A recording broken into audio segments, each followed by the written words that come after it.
Guys, ഞാനിന്നിവിടെ ഉണ്ടാക്കാൻ പോകുന്നത് ഹെൽത്തി ആയിട്ടുള്ളൊരു ഗോതമ്പ് ദോശയാണ്. അപ്പോൾ നമുക്ക് അതിലേക്ക് കുറച്ച് സാധനങ്ങളെ വേണ്ടുള്ളൂ. എന്നിട്ട് ഗോതമ്പ് പൊടി ഉപ്പൊക്കെ ഇട്ടിട്ട് കലക്കി വെച്ചിട്ടുണ്ട്. അതിലേക്കൊരു മുട്ടയും വേണം. പിന്നെ കുറച്ച് മല്ലിയില അരിഞ്ഞ് വെച്ച് ചെറുതായി അരിഞ്ഞ് വെച്ചത്, പിന്നെ ഒരു പച്ചമുളക് അരിഞ്ഞ് വെച്ചത്. ഞാൻ കുട്ടികൾക്ക് വേണ്ടിയിട്ടുണ്ടാക്കണം. അപ്പോൾ ഞാൻ ഒരു ചെറിയ പച്ചമുളക് എടുത്തിട്ടുണ്ട്.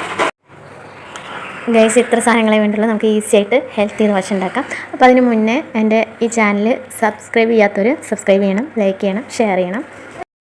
ഇനി നമുക്ക് ആ കലക്കി വെച്ച മാവിലേക്ക് മുട്ട പൊട്ടിച്ചൊഴിക്കാം.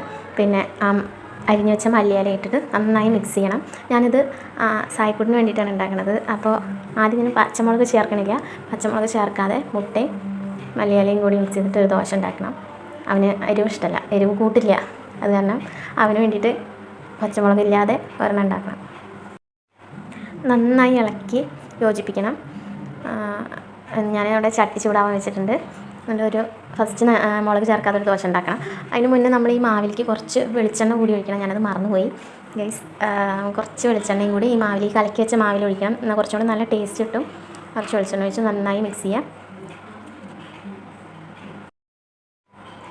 ഇനി നമുക്ക് ദോശ ചൂടാം. ഞാൻ വെളിച്ചെണ്ണയാണ് എടുക്കുന്നത്. നെയ്യ് വേണമെങ്കിൽ നെയ്യ് ഉപയോഗിക്കാം കേട്ടോ. ഞാനിവിടെ വെളിച്ചെണ്ണയാണ് യൂസ് ചെയ്യുന്നത്. അപ്പോൾ വെളിച്ചെണ്ണ തേച്ചിട്ട് നമുക്ക് ദോശ പരത്താം. ദോശ പരത്തുമ്പോൾ ശരിയാവില്ല ഗൈസ്, കാരണം ഒരു കയ്യിൽ ഫോണും തന്നെയാണ് വീഡിയോ എടുക്കണം. അപ്പോൾ ചിലപ്പോൾ ശരിയാവും, ചിലപ്പോൾ ശരിയാവില്ല ഗൈസ്. ഇത് ശരിയായില്ല ഗൈസ്. എന്തായാലും പൊട്ടിച്ചിട്ടല്ലേ കഴിക്കുക. നമുക്കത് പരത്തിയിട്ട് ഒന്ന് അടച്ച് വെച്ച് കഴിക്കണം.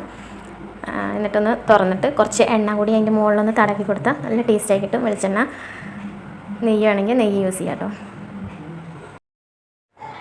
ഇതാ അപ്പോൾ സായിക്കുട്ടിനുള്ള ദോശ റെഡി ആയിട്ടുണ്ട്. അവന് പച്ചമുളക് ഇടാത്ത ദോശ റെഡി ആയിട്ടുണ്ട്. നമുക്കത് എടുക്കാം. ഈ ദോശയ്ക്ക് ഗൈസ് ഒരു കറികളോ ചമ്മന്തിയോ ഒന്നും വേണ്ട. ഇത് വെറുതെ ചൂടോടെ കഴിക്കാൻ അടിപൊളിയാണ് ഗൈസ്. എല്ലാവരും ട്രൈ ചെയ്ത് നോക്കണം ഈ ഹെൽത്തി ദോശ. പിന്നെ മുട്ടയുടെ മണം ഇഷ്ടമല്ലാത്തവർക്ക് ഈ ദോശ ഇഷ്ടമല്ല ഗൈസ്, കാരണം ഇതൊരു മുട്ടയുടെ സ്മെല്ലുള്ള ദോശയാണ്. എനിക്ക് നന്നായിട്ട് ഇഷ്ടമായി, കുട്ടികൾക്ക് നല്ല ഇഷ്ടമാണ്. അപ്പോൾ നമ്മളിനി ആദ്യക്കുള്ള ദോശയാണ് ഉണ്ടാക്കുന്നത്. അതിൽ പച്ചമുളക് ഇട്ടിട്ട് കലക്കിയിട്ട് നമുക്ക് ഓരോന്നായിട്ട് ചുട്ടെടുക്കാം. ഇതാ അപ്പോൾ നമ്മുടെ ദോശ റെഡി ആയിട്ടുണ്ട് ഗൈസ്.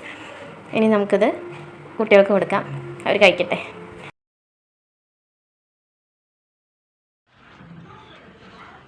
അടിപൊളി ഗൈസ്, അടിപൊളി ഗൈസ്.